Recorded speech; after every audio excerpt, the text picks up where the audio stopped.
இப்ப நான் வந்தேன்ல ஃபோர்டு இந்த ஒரு கார்ல வந்தல இந்த ஃபோர்டு இதுக்கு 5 லட்சம் ரூபாய் ரோடு டாக்ஸ் கட்டியிருக்கேன். எந்த ரோட்ல ஓட்ட கட்டு வாங்கினேன்?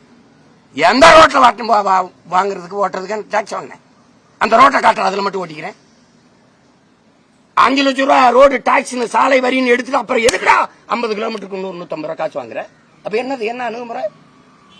எல்லா வண்டிக்கும் சாலை வரி எடுக்கிறீங்களா தங்கச்சி? அப்புறம் எதுக்கு அப்புறம் டோல் கட்ட சொல்ற? என்னடா நடக்குதுங்க? கேட்டா வளர்ச்சி, வெளிநாட்டுல இருந்து முதலீடு கொண்டு வர்றோம். வெளிநாட்டுல இருந்து நீங்க கொண்டு முதலீடு செஞ்சதை திருப்பி எடுத்துட்டு வரிய, இல்லன்னு இங்க இருந்து நீங்க வச்சுட்டு வரிய.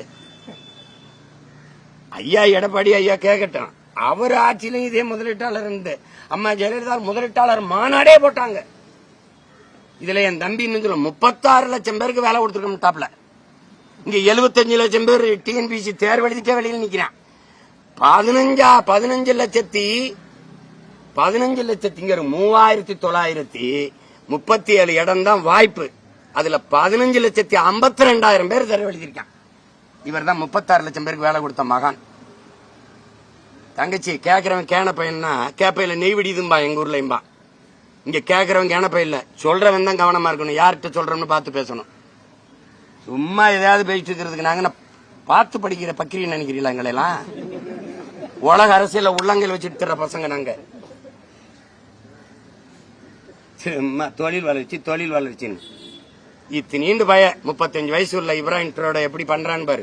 நான் பேசுனது அங்க அந்த ஊர் சீமாங்கிறேன். என்னை நீ பார்த்து சிரிக்கிற. நான் மரங்களின் மாநாடு போட்டு சிரிச்சு அப்பதுக்கு அலையா திமுக காடுகளுக்கு மாநாடு போடுறேன். நீதான் பெரிய இவனாச்ச.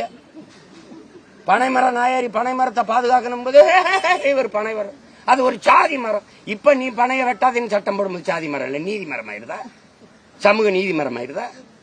மரங்களை நட்டா நான் மரக்கன்றுகளுக்கு நட்டா அதுக்கு மதிப்பெண் கொடுக்கும்போது சிரிச்ச. இப்ப நீயே ரகசியமா மரக்கன்று நட்டு படத்தை மட்டும் அனுப்புங்க, நாங்க மார்க் போடுறோம். அது சீமான் சொன்னா சிரிக்கிறது, என்ன சினிமாக்காரன் சொன்னா ரசிக்கிறது. டேய் உங்களை எல்லாம் முச்சந்தில வச்சு வெளுக்கிற காலம் வருதா இல்லையான்னு பாருங்க. ஆளுகளை பாருங்க.